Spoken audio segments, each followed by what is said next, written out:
Ada sebuah fenomena menarik dalam perjalanan hidup manusia.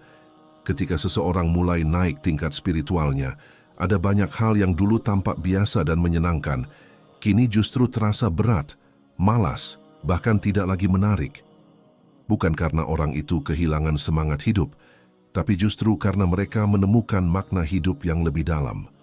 Ketika hati sudah mulai dekat dengan Allah, ketika pikiran sudah tidak lagi sibuk dengan hal-hal dunia yang semu, maka yang dulu tampak penting berubah menjadi hal yang kecil, remeh bahkan tak berguna. Inilah tanda-tanda bahwa seseorang mulai memasuki fase pencerahan batin, fase di mana dia lebih memilih keheningan daripada keramaian, lebih memilih doa daripada keluhan, lebih memilih zikir daripada gosip. Pada titik ini ada 10 hal besar yang biasanya mulai ditinggalkan perlahan-lahan, bukan dengan paksaan, tapi dengan kesadaran. Karena jiwa yang naik spiritualnya akan merasa malas melakukan sesuatu yang hanya merusak hati. Yang pertama, orang yang naik spiritualnya akan malas berdebat. Dahulu mereka mungkin senang membuktikan kebenaran, ingin selalu menang dalam argumen, tapi sekarang mereka tahu bahwa kebenaran tidak perlu selalu dipaksakan lewat mulut. Mereka memilih diam, karena diam membawa kedamaian.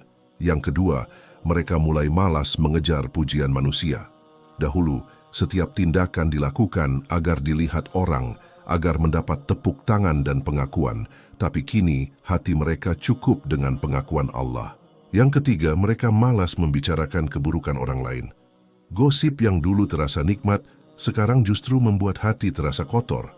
Maka mereka memilih menjaga lisan, karena setiap kata akan dimintai pertanggungjawaban. Yang keempat, mereka malas membandingkan hidup dengan orang lain. Sebab mereka sudah paham bahwa setiap jiwa punya takdirnya sendiri, dan membandingkan hanya akan melahirkan rasa iri dan dengki. Yang kelima, mereka malas marah karena hal sepele. Hati yang sudah lapang tidak lagi mudah terbakar, sebab mereka tahu bahwa amarah hanya membakar diri sendiri. Yang keenam, mereka malas memikirkan masa lalu yang sudah lewat. Dahulu mereka mungkin suka menyesal, suka menoleh ke belakang, tapi kini mereka tahu bahwa hidup hanya bisa dijalani ke depan dengan ikhlas dan tawakal. Yang ketujuh, mereka malas terlalu memikirkan masa depan dengan kecemasan berlebihan. Sebab mereka percaya rezeki sudah diatur, jodoh sudah ditentukan, ajal sudah ditetapkan. Yang kedelapan, mereka malas mengeluh. Karena mereka paham setiap ujian adalah tanda cinta Allah, dan setiap keluhan hanya menunjukkan kurangnya rasa syukur. Yang kesembilan, mereka malas mencari kesenangan semu. Hiburan kosong yang dulu memikat kini terasa hambar. Dan yang kesepuluh, mereka malas bermaksiat. Bukan karena tidak bisa, tapi karena hati mereka sudah menemukan kebahagiaan yang jauh lebih tinggi daripada kesenangan sesaat. Mari kita kupas lebih dalam, mengapa orang yang naik spiritualnya malas berdebat. Sebab mereka sadar, perdebatan seringkali hanya melahirkan permusuhan, bukan kebenaran. Mereka tahu, setiap orang punya tingkat pemahaman yang berbeda, dan kebenaran tidak selalu bisa dipaksakan lewat kata-kata. Lebih baik memberi contoh lewat sikap dan akhlak. Orang yang sudah sampai pada tingkat ini merasa tenang dalam diam, karena diam lebih kuat daripada 1000 kata. Dan ketika mereka malas mencari pujian manusia, itu bukan tanda malas berbuat baik. Justru mereka semakin rajin berbuat kebaikan, tapi semua diniatkan hanya untuk Allah. Mereka sadar pujian manusia mudah berubah. Hari ini dipuji, besok bisa dicaci, tapi pujian Allah adalah yang abadi. Maka setiap amal, setiap langkah selalu diorientasikan pada keikhlasan. Lalu soal gosip, hati yang bersih akan merasa terganggu mendengar keburukan orang lain. Mereka sadar, membicarakan orang lain sama saja dengan memakan bangkai saudaranya sendiri, seperti yang digambarkan dalam Al-Quran. Maka lebih baik lidah digunakan untuk zikir, doa atau kata-kata baik yang bermanfaat. Dan ketika mereka malas membandingkan diri dengan orang lain, itu artinya mereka sudah berdamai dengan takdir. Mereka tidak iri pada rezeki orang, tidak dengki pada pencapaian orang lain, karena mereka percaya Allah memberi sesuai kebutuhan masing-masing hamba. Ketenangan batin lahir dari keyakinan bahwa yang sudah Allah pilihkan adalah yang terbaik. Kemudian soal amarah. Orang yang naik spiritualnya malas marah bukan berarti mereka tidak punya emosi. Mereka tetap manusia biasa, hanya saja mereka sudah belajar mengendalikannya. Mereka sadar marah hanya akan menghancurkan baik diri sendiri maupun orang lain. Maka ketika hati ingin marah, mereka memilih menarik nafas, berwudu, atau mengucap istighfar. Dan inilah kekuatan sejati, mampu mengendalikan diri saat emosi. Selanjutnya, soal masa lalu. Orang yang spiritualnya naik, malas menoleh ke masa lalu bukan karena mereka lupa, tapi karena mereka sudah belajar ikhlas. Mereka jadikan masa lalu sebagai guru, bukan beban. Mereka tidak lagi meratap, melainkan mengambil hikmah.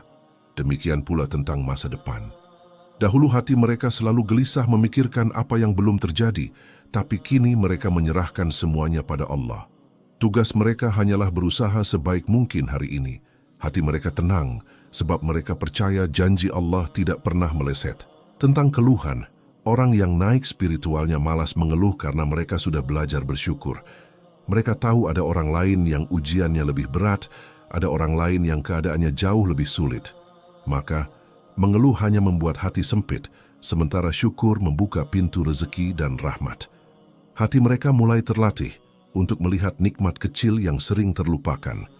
Setiap nafas, setiap detak jantung adalah karunia yang besar. Dan ketika mereka malas mencari kesenangan semu, itu karena mereka sudah menemukan sumber kebahagiaan sejati, ketenangan hati. Hiburan duniawi tidak lagi menarik, karena hati yang dekat dengan Allah merasakan kedamaian yang tidak bisa dibeli. Mereka merasa cukup hanya dengan duduk tenang sambil berzikir, membaca Al-Quran, atau merenung dalam keheningan. Semua itu jauh lebih membahagiakan dibanding kesenangan dunia yang fana. Dan akhirnya, tentang maksiat. Orang yang naik spiritualnya malas bermaksiat bukan karena mereka merasa suci, tapi karena hati mereka sudah merasakan manisnya iman. Mereka tahu, setiap dosa hanya akan menggelapkan hati, sementara ketaatan justru menerangi jiwa. Maka ketika godaan datang, hati mereka langsung ingat Allah, dan rasa malas itu muncul sebagai pelindung. Malas untuk berbuat salah, malas untuk mendekati dosa, malas untuk menghancurkan diri sendiri. Inilah bentuk penjagaan Allah kepada hambanya. Jadi, jika dalam hidupmu mulai terasa malas melakukan 10 hal ini, jangan buru-buru khawatir, jangan merasa ada yang salah. Justru mungkin itu pertanda baik bahwa jiwamu sedang naik ke tingkat yang lebih tinggi. Pertanda bahwa Allah sedang membimbingmu untuk hidup lebih tenang, lebih ikhlas, lebih damai. Dan pada akhirnya, semua manusia akan kembali kepadanya. Maka, bekal terbaik adalah hati yang bersih, jiwa yang tenang, dan amal yang ikhlas. Semoga kita termasuk orang-orang yang dimudahkan untuk terus naik tangga spiritual hingga Allah ridha kepada kita. Jika dalam hidupmu mulai terasa malas melakukan 10 hal tadi, jangan terburu-buru merasa ada yang salah. Bisa jadi itu tanda bahwa jiwamu sedang naik tingkat menuju kedamaian yang lebih tinggi. Ingatlah, semakin kita dekat dengan Allah, semakin kita jauh dari hal-hal yang tidak bermanfaat. Semoga kita semua dimudahkan untuk terus bertumbuh secara spiritual hingga hati kita benar-benar tenang dalam ridha-Nya. Terima kasih sudah menyimak sampai akhir. Semoga video ini menjadi pengingat yang menyejukkan hati. Jangan lupa bagikan pada orang yang kamu sayangi, agar mereka juga merasakan ketenangan yang sama.